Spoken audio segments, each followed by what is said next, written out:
नमस्ते, जय हिंद, ये है द आवारा मुसाफिर शो क्लिप्स।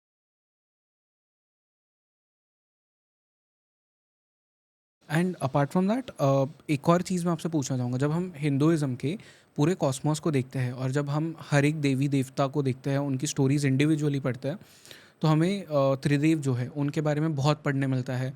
ब्रह्मा, विष्णु, महेश के बारे में। एंड उनकी फिर अलग अलग थियरीज़ है उसमें भी। महाविष्णु का जो वो यूनिवर्स को जन्म देते हैं, जब वो सांस छोड़ते हैं और सांस अंदर लेते हैं, तब बहुत सारे यूनिवर्सेस ख़त्म होते हैं। ये सब इंडिविजुअल स्टोरीज़ है। बट जब हम श्री विद्या की अब कहानी सुन रहे थे, जब आप कथा बता रहे थे, तो ये समझ में आता है कि जितनी भी देवी देवता है, ये सब समाते हैं श्री विद्या के अंदर। इज़ दैट राइट टू से? इस बात का उत्तर देने से पहले सौंदर्य लहरी मुझे बहुत प्रिय है, इसलिए भी कहीं ना कहीं क्योंकि इसमें शंकराचार्य का जो भाव प्रकट होता है ना माँ के लिए।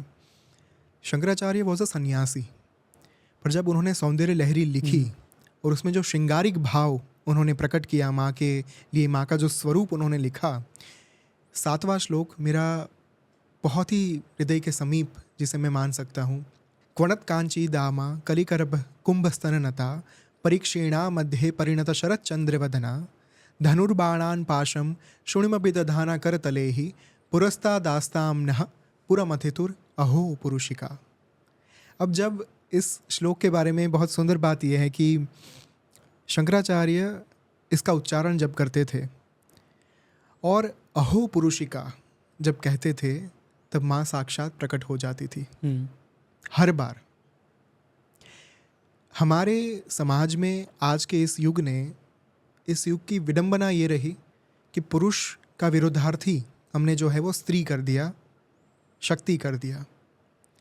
शंकराचार्य जी का भाव देखिए, उन्होंने पुरुष का विरोध अर्थ जो है, विरोधार्थी जो है वो स्त्री नहीं किया। वो लिख सकते थे अहो शक्ति, वो लिख सकते थे अहो राजराजेश्वरी, उन्होंने लिखा अहो पुरुषिका।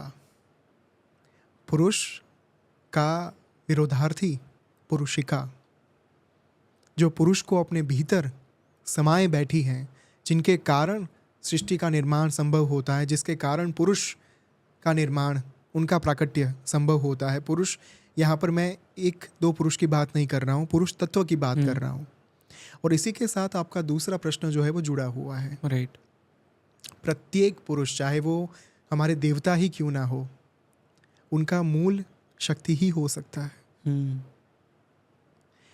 आप यदि शक्ति के ग्रंथ पढ़ेंगे तो वहाँ पर शक्ति जो है उनको प्राधान्य दिया गया, उनको सर्वोच्च बताया गया।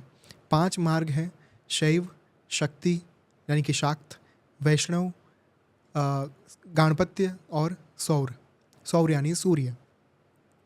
इन 5 के जो मूल ग्रंथ हैं उनमें उन देवी देवताओं को प्रधान माना गया। पर जब हम माँ की बात करते हैं, महात्रिपुरा सुंदरी की बात करते हैं, उनके भीतर से ही सृष्टि का जो है वो निर्माण संभव हो पाया। जब यहाँ पर कुछ भी नहीं था, उस समय पर माँ ललिता महात्रिपुरा सुंदरी थी अपने निराकार स्वरूप में। ये रेफरेंस मैंने पढ़ा था 10 महाविद्या तंत्र महाशास्त्र, इस ग्रंथ में। माँ त्रिपुरा सुंदरी ने यह सुनिश्चित किया कि जब तक मुझे इस ब्रह्मांड को चलाना है, मुझे काल की आवश्यकता होगी, समय की आवश्यकता होगी। उस समय पर उन्होंने काली का प्राकट्य किया। काल, समय और मृत्यु। समय जब तक नहीं चलता तब तक मृत्यु नहीं आ सकती, जब तक मृत्यु नहीं आ सकता तब तक समय का ये चक्र जो है आगे नहीं बढ़ सकता। ये दोनों अपने आप में पूरक हैं एक दूसरे के। तो यदि काल ही नहीं है तो रहेगा क्या? अल्बर्ट आइंस्टाइन ने समय को एक और परिमाण बताया, डायमेंशन बताया। Time is an dimension, time is a dimension. Time के अलावा ये जो है सृष्टि, ये ब्रह्मांड, यूनिवर्स, ये कॉस्मोस चल ही नहीं सकता। और हमारे शास्त्र ये कहते हैं कि महात्रिपुरा सुंदरी ने सबसे पहले काली को विद्यमान किया ताकि काल स्थापित हो। काली के प्रकट होने के बाद जब उन्होंने देखा कि समय तो विद्यमान हो गया, अब मैं क्या करूं ताकि मेरे जो बच्चे हैं, मेरी जो संतानें हैं, वो इस समय से बाहर आ पाए, समय के इस भंवर से बाहर आकर मुझ तक पहुंच पाए। यहाँ पर एक प्रश्न ये आता है कि यदि माँ चाहती थी कि समय के चक्र से बाहर आए मेरे बच्चे, तो उन्होंने समय लाया ही Right. क्यों? Because she is Lalita, she is playful. उनके लिए ये पूरा ब्रह्मांड जो है वो एक खेल है। हम सब अपने जीवन में जो भी करते हैं वो सब ऊपर से बैठकर देख रही हैं। उनके लिए ये एक ड्रामा चल रहा है, कॉस्मिक ड्रामा, कॉस्मिक थिएटर। और इसी एक कारण से माँ ने सबसे पहले काली का प्राकट्य किया। काली के बाद समय चक्र से बाहर लाने के लिए परम सत्य का साक्षात्कार हो और लोग उन तक पहुँच पाए, जीव उन तक पहुँच पाए, उस हेतु को सिद्ध करने के लिए उन्होंने तारा माँ का प्राकट्य किया, जो भवसागर तारिणी है, जो इस भवसागर से परे ले जाने में सहायता कर सकती हैं, वो है माँ तारा। तो काली और तारा जो है माँ के दो, जैसे स्तन आप कहो, माँ के जो दो स्तन हैं ना, वो इस तरीके से पूरे ब्रह्मांड को चलाते हैं। सूर्य चंद्र की उन्हें संज्ञा भी दी जाती हैं, उन्हें द्वैत अद्वैत की संज्ञा भी दी जाती हैं, उन्हें प्रकाश अंधकार की संज्ञा भी दी जाती है कहीं ना कहीं। तो ये जो प्रकृति है, ये प्रकृति का निर्माण माँ ने इस तरीके से शुरू किया। और ये सब होने के बाद पुरुष तत्व को लाया गया ताकि समागम जो है वो संभव हो पाए, मिलन संभव हो पाए।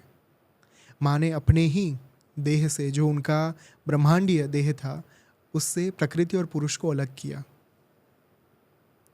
एक कथा ये भी आती है कि जब भगवान ब्रह्मा सृष्टि का निर्माण कर रहे थे, तब तक मात्र देवता और जो पहाड़ हैं, नदी है, झरने हैं, उन सारी चीज़ों का निर्माण उन्होंने कर दिया था। अब उसके बाद ब्रह्मा जी को विडंबना ये आई कि सृष्टि को चलाऊं कैसे, आगे कैसे बढ़ाऊं। जैसे हम कई बार कहते हैं ना कि ऑटो पायलट मोड पर जाना है, अब बहुत हो गया। तो ब्रह्मा जी को भी जाना था कि अब मैंने तो कर लिया जो करना था, अब इस चीज़ को, इस क्रिएशन को मुझे ऑटो पायलट मोड पर डालना है, क्या किया जाए। गए भगवान विष्णु के पास।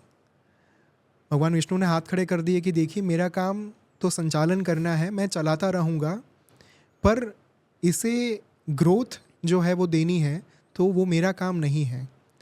ग्रोथ और समय जो है, क्योंकि समय के साथ ही ग्रोथ आ सकती है। अब ये काल जो है वो महाकाल के हाथों में है। आप उनके पास जाइए, वो आपको निवारण बताएंगे। तो भगवान ब्रह्मा गए शिव के पास।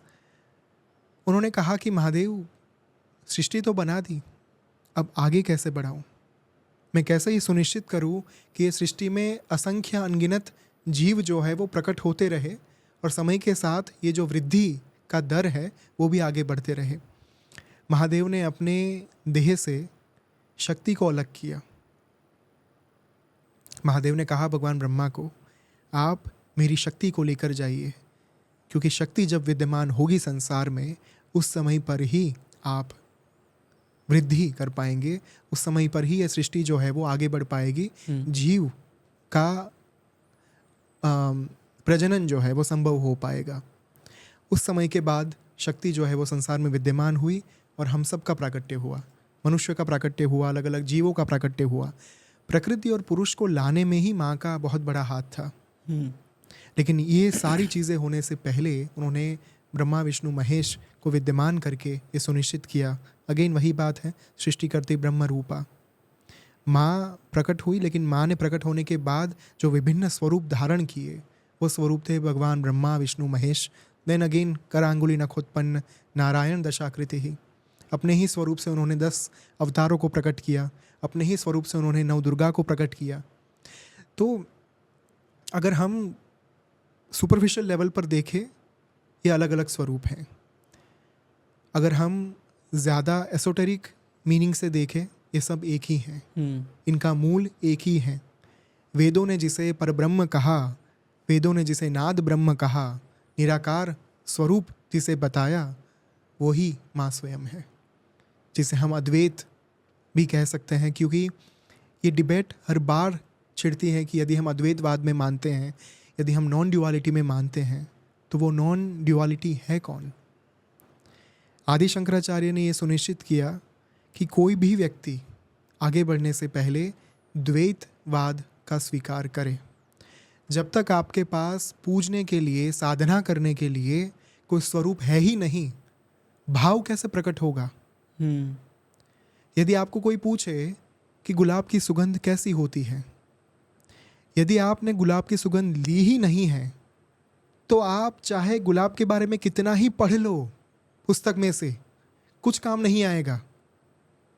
यदि आपने मोतीचूर के लड्डू का स्वाद ही नहीं चखा है, कोई आपके सामने मोतीचूर के बारे में पूरी 1000 पेज की बुक लिख दे, आप कैसे बता पाओगे?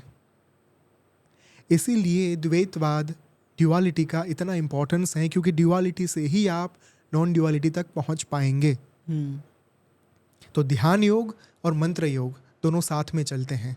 ध्यान योग जहाँ पर आप निराकार की उपासना करते हैं, कुंडलिनी साधना जहाँ पर की जाती है, और उसके साथ हम करते हैं मंत्र योग, जहाँ पर एक स्वरूप को इष्ट के तौर पर धारण करने के बाद हम आगे बढ़ते हैं।